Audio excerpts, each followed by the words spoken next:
your station. This is Bermuda Broadcasting.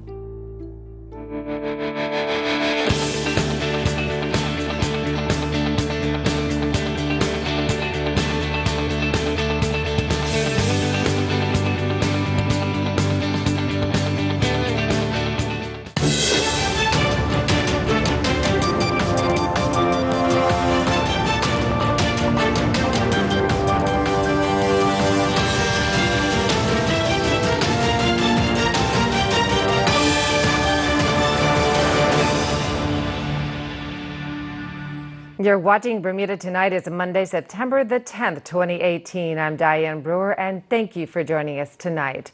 A Sands Parish man is charged with stalking and threatening to kill a government MP. And in another case, 3 U.S. nationals are charged with conspiracy to import drugs on a cruise ship. Jasmine Patterson was in the courtroom and filed this report. 55-year-old Perry Smith was charged with stalking Progressive Labour Party MP for Sands North, Michael Scott, and threatening to kill him in writing on August 10th and 19th this year. Further, Smith is charged with having a knife in a public place on Mangrove Bay Road on September 8th. Smith is not required to enter a plea as the charges are indictable and must be heard in the Supreme Court. He was bailed in the amount of $10,000. He is due back in court on October 1st during the monthly arraignment session. Elsewhere, 31-year-old Margil Morales of Texas, 27-year-old Jihad Waldron of New York, and 23-year-old Julian Mendez of New York were charged with conspiring with others to import controlled drugs to Bermuda between a date unknown and September 5th this year. Prosecutors say the drugs were seized on board the Celebrity Summit cruise ship at Heritage Wharf. The drugs, estimated to be worth around $250,000, include 300 tubes of tetrahydrocannabinoid oils, herbal cannabis, and several sheets of shatter, a drug with a high concentration of THC.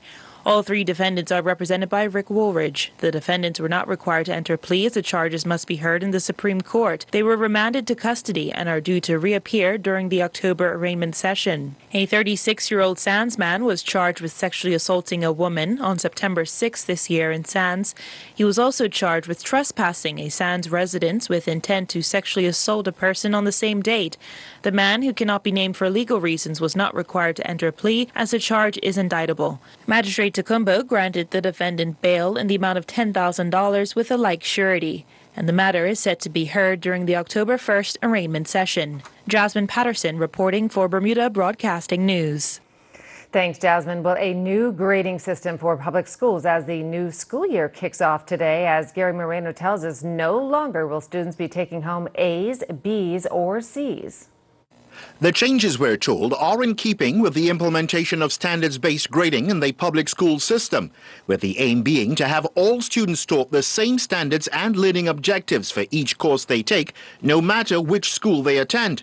Further, under the new system, grades will be assigned for the standards and learning objectives using the same procedures and scoring criteria across the board. According to a release from the Department of Education, this is important because it makes sure children are all taught the same subject matter across all schools, and the value and meaning of any grade is also the same across all schools. So what will the new grading system look like? Well, students will be given number scores ranging from 0 to 4 for their assignments and assessments. A 4 meaning a student has advanced understanding and exceeds grade level expectations, while a 0 means a student's work shows no evidence or insufficient evidence of learning. Parents will be able to access their child's grades online via the ministry's Power School Gradebook. Under the new system, assignments will carry a number of a specific standard or learning objective, and once a parent clicks on that number, they will then be able to see what their child is expected to know and be able to do for that assignment. The new system could also mean more work for teachers, though, as it brings with it an increase in the number of reporting periods. In fact, a student will receive 8 report cards during the school year. Each report card will provide information on academic performance as well as on learning skills and work habits. While the new system is described as being better than what obtained previously, it is understood teachers have expressed concern about it, as we're told they have not been provided sufficient instruction by the Ministry of Education, and a letter to that effect has reportedly been sent to the Acting Commissioner of Education. We understand the ministry did send out instructional material at the start of the summer break, and that one teacher familiar with the new system voluntarily provided instructional classes during the summer. It's unclear, though, how many teachers would have attended. It is expected, though, additional training and instruction will be provided by the ministry to allow for a smooth transition to the new system, with the situation, we're told, being closely monitored by the Bermuda Union of Teachers. Gary Moreno, reporting for the Bermuda Broadcasting News. Thanks, Gary. We'll have more for you after this short break, including all the latest weather news. Stay with us.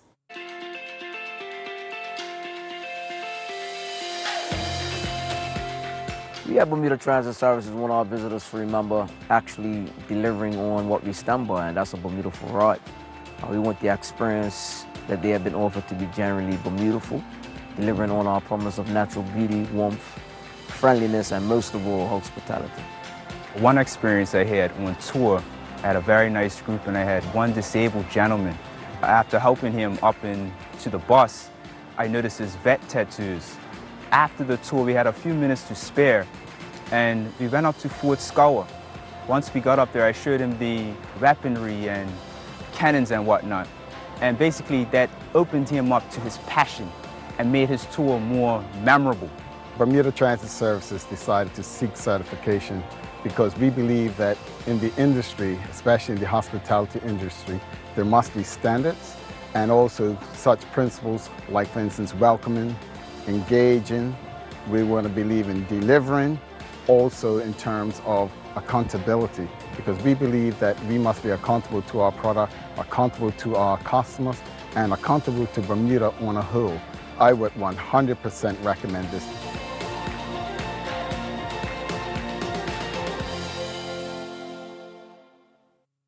From the very beginning, it was always our singular focus to do whatever it takes, use every possible resource to fight cancer, and never lose sight of the patients we're fighting for.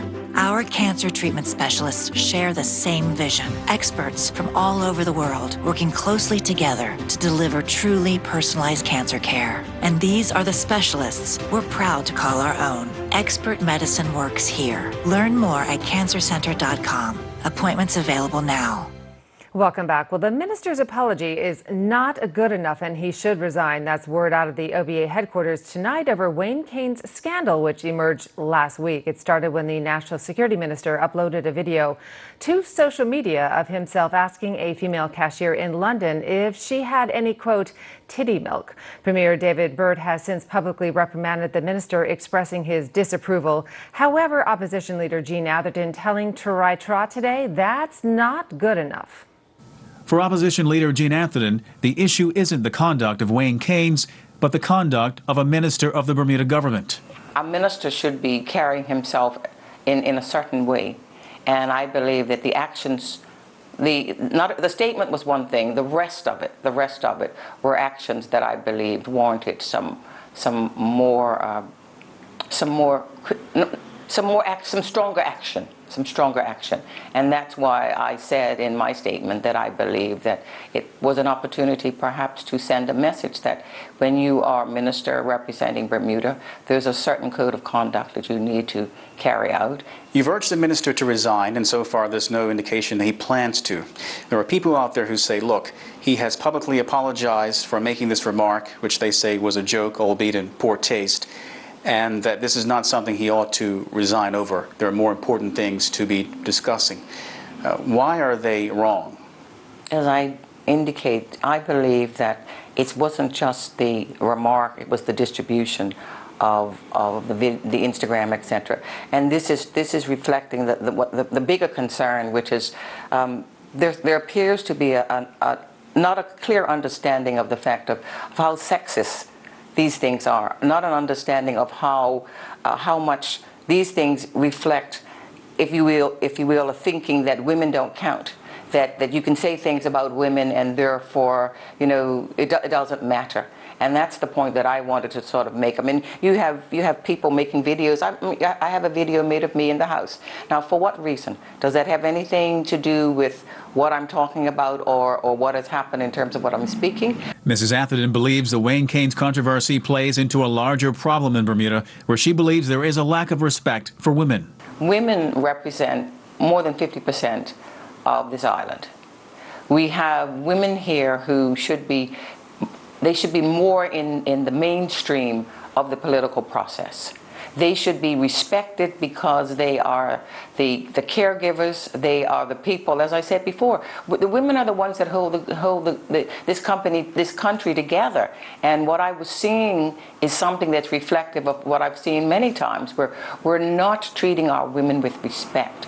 We are not saying to our men, and we're saying to our women as well, hold yourself up. You are worthy, you are important to this country, and therefore you need to be given respect. The OBA leader sees the incident as an opportunity to advance national dialogues about women and their place in the community. We need to be promoting more women to come and join the table. I don't know whether you remember, I said something earlier this year. Women need to be around the political table as equals, not just someone to say, okay, we need some numbers and therefore just come here. Women need to be encouraged. Women need to have things done to help them to take on their roles, to be mentored, to be empowered. The OBA leader believes the Premier cannot simply fire the minister, as she says there is no one else who can take his place and take on the complicated world of fintech. Elsewhere, she points out her OBA already has a leadership team led mostly by women, and the ruling Progressive Labour Party, she adds, could use more women. The One Bermuda Alliance has been right from the get-go the party that has been encouraging more women. We had the numbers of candidates that we've had in terms of women have always been high as it relates to our numbers. Tarai Trott reporting for Bermuda Broadcasting News. Thanks, Tarai. Well, thousands of school children returned to class from their summer break this morning, and the Education Ministry says they are very close to a full complement of teachers. Mike Sharp reports. We caught up with Education Minister Diallo Rabane at Victor Scott School, and he was quick to thank workers who made sure the schools were up to par. One thing that I want to point out is the yeoman's work that the facilities management team at the Department of Education and the teams at the Department of the Ministry of Work have done to get our schools prepared. Are you making rounds to different schools? Because I know you're going to end up at Warwick Preschool. Big opening there, isn't it? Yes. I've been at Elliott, I've been at Cedar Bridge, I'm now at Victor Scott, and I plan to go to Warwick Preschool. We had an unfortunate incident over the weekend where we had a fire at the Warwick Preschool. The principal of Warwick Preschool, Jennifer DeRosa Holder, was excited the doors are open after a fire on Sunday. I have a fantastic team at Warwick Preschool. They have worked extremely hard. We've had the support of Mrs. Sherry Bucci, Assistant Director for Early Childhood Education, and she was here all day yesterday. We set up the classrooms. We had to move classrooms to accommodate our children. We had 31 children enter today in our regular program, and this year we had a new initiative. We were doing a pilot program with 3-year-olds, so we had to bring the 3-year-olds over to the main building because that classroom was the one that was damaged by fire. One of the vacant posts filled was the principal at Victor School Primary. Yes, and it was exciting to meet the new principal.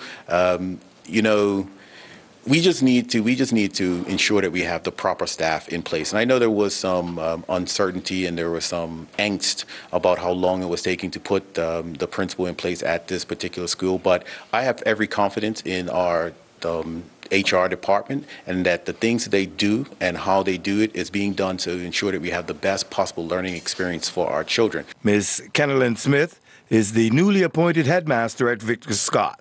First-time principal, and I'm excited because today is the first day back at school, and we have welcomed all of our students back to school. Our staff is here, and I must applaud the staff for getting the school and the building ready to receive our students today. Yeah. How many students? And tell me a little bit about yourself. Where were you before? We have 153 students here, approximately 153, and previously I was the deputy principal at Prospect Primary School. Minister Rabane had this response when asked, are we still without a full complement of teachers?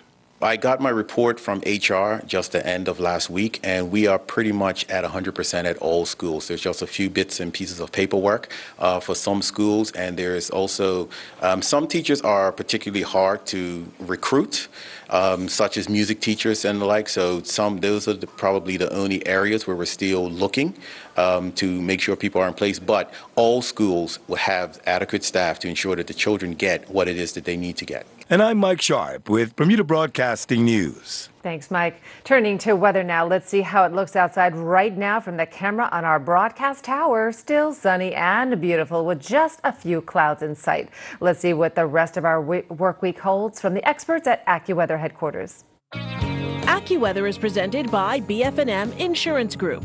We now go to AccuWeather headquarters. This AccuWeather forecast here on ZBM is brought to us by our friends at the BF&M Insurance Group. And from a standpoint of Bermuda's local weather, we are in good shape. We are going to confidently just basically wave at the storm at Florence as it passes well to our south. Its closest pass will probably come tomorrow at about 350 miles away. So that's pretty good news, but we will have terrible boating weather, especially on the south side of the island.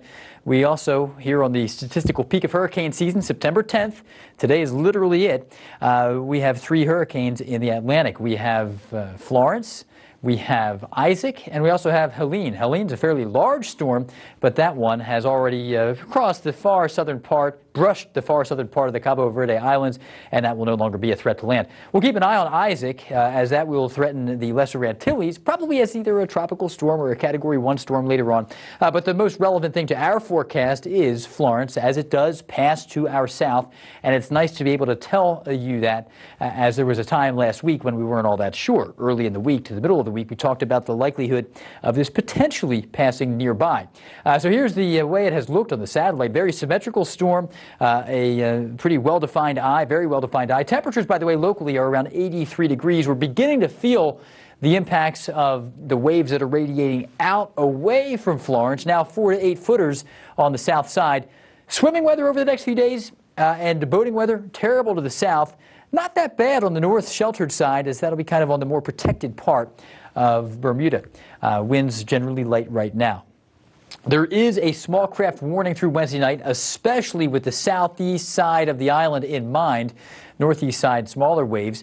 High tide is coming up at 10:01 tonight. Low tide at 4:24 a.m. It comes back up at 10:25 Tuesday morning, and then a low tide in the late afternoon for your Tuesday.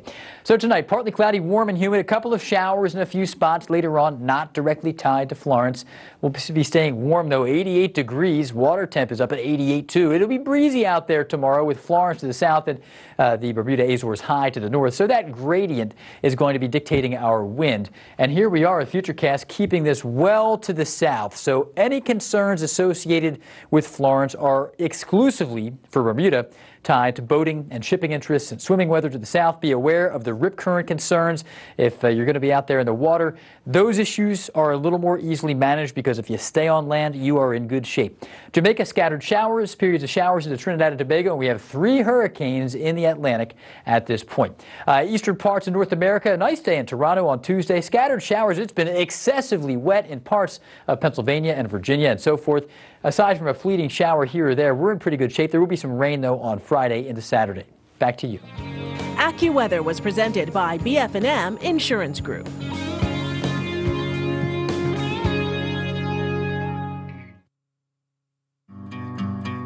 I was diagnosed with illness. Very frightening because my son had just turned 1 and it was a cancer. So I'm young, new baby, and I needed to get the care that I knew would be definitive so that I wanted to be around for him for a very long time. I got in contact with BF&M, and BF&M was able to commit at that time to doing at least 50%, so we were comfortable, okay, well, we're gonna go.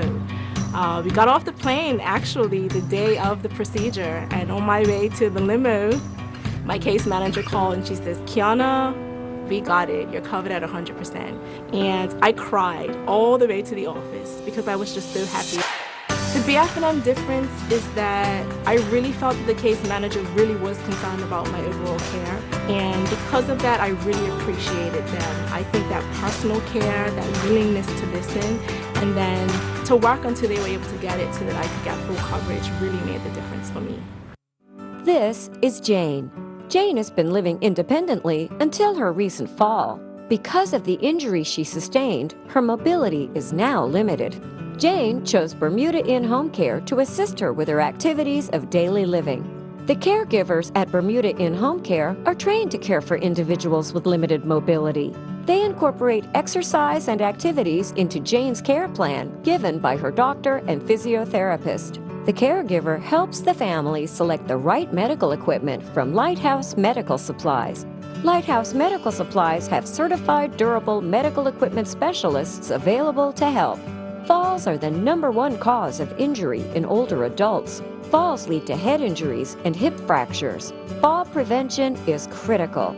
Call Bermuda In-Home Care to speak to one of our home care specialists. Call us now for a free home care assessment, 705-4424, or visit us at www.bermudainhomecare.com.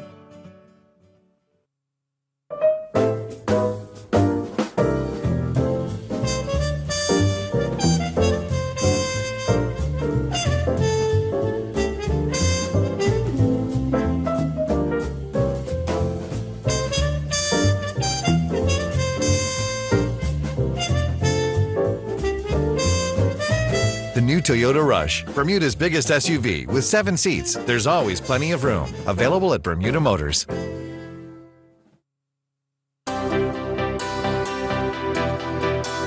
It's a big world out there. An 8 billion person population can make 65,000 seem so small. But Bermuda punches well above its weight. It's a leading offshore financial services center, one of the largest insurance and reinsurance markets in the world, and a promising new hub of financial technology. Blockchain virtual currency businesses, is that the best thing for the economy? The breakdown tackles the high-level concepts. Despite coming in, the bank left with a PE ratio, but cuts through the technical jargon. Fancy way of calculating how expensive a stock is. So you can understand not just how Bermuda is impacted by the world, but how the world is impacted by Bermuda. The Breakdown with me, Tony Waterman, Thursdays at 8 p.m., starting this October.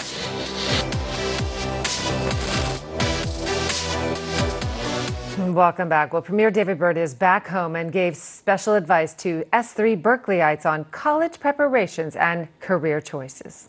I hope that you all had a very good summer vacation. Welcome back, and I hope that you are feeling renewed and ready to tackle this upcoming year. To the S3 class, it is wonderful to look around and see so many fresh faces today, hopefully full of anticipation for your new school year. I understand that most of you would have completed your GCSE requirements last year and now are turning your attention to college prep, with some of you starting the dual enrollment program at the Bermuda College.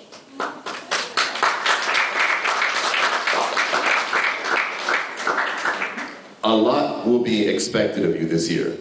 Inevitably, you will start to feel the pressure of managing those expectations. There'll be pressure from your assignments, exams, extracurricular activities, social activities, and the pressure of figuring out what will you be doing after you leave the Barclay Institute. All of this is normal, and the advice that I will give to you today is to embrace that pressure, because you will have it for the rest of your life. Still to come, Earl Basin will have all the latest sports news in just a few minutes. Stay with us. This is Rick Blomquist of De Pere, Wisconsin. His life is pretty comfortable. He lives in a comfy home, wears comfortable shoes. He even has a comfortable job. Rick Blomquist thought he had comfort all figured out. But then he laid on a Certa and realized his life was only just sorta comfortable. The new Certa iComfort Hybrid Mattress. Not just sorta comfortable, Certa comfortable. Feel the difference a good night's sleep can make. Exclusively available at Dreams, Bermuda's only mattress gallery.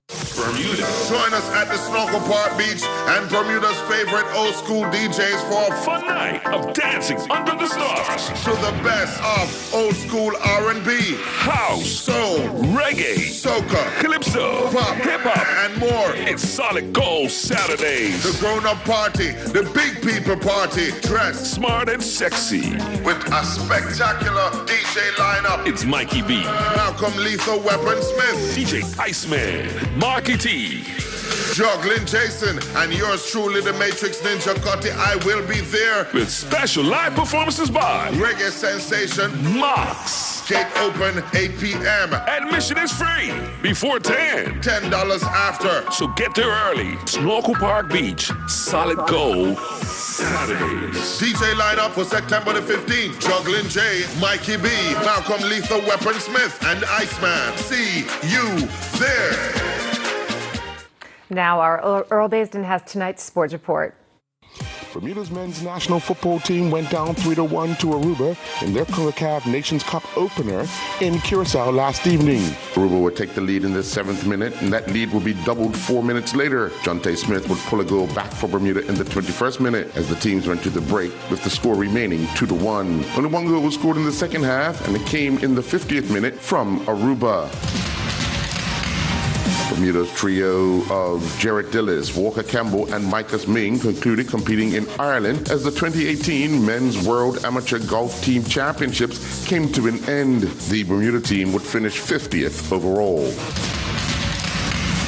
St. David's Cricket Club won the Bermuda Cricket Board Premier Division 2020 tournament with a 7-wicket victory over the St. George's Cricket Club at Seabreeze Oval yesterday. Batting first, the St. George's Cricket Club would score 184 for 6. Onias Bascom was their top scorer with 62 off of 32 balls, hitting 3 fours and 6 sixes. Rudolph Pitcher was the pick of the St. David's Cricket Club bowlers with figures of 4 overs, 2 for 22. In reply, the St. David's Cricket Club would score 187 for 3. Alan Douglas, the second, would score 74 off of 29 balls that included 2 fours and 8 sixes. Mackay Simmons was the pick of the St. George's Cricket Club bowlers with figures of 3.1 overs, 1 for 33. The Southampton Rangers defeated Western Stars by 52 runs at St. John's Field. Southampton Rangers would score 124 for 9 in their 20 overs and restrict Western Stars to 76 for 5 in their 20 overs. At the Devonshire Recreation Club, Warwick Workmen's Club advanced to the First Division final with a 51-run victory over the Devonshire Recreation Club. Batting first, Warwick Workmen's would score 155 for 6. Kyle Swan was their top scorer with 52. Paul Carr was the pick of the Devonshire Recreation Club bowlers with figures of 4 overs, 2 for 28. In reply, the Devonshire Recreation Club were bowled out for 104. Dennis Williams was their top scorer with 33. Cameron Jeffers was the pick of the Warwick Workmen's bowlers with figures of 4 overs, 3 for 11.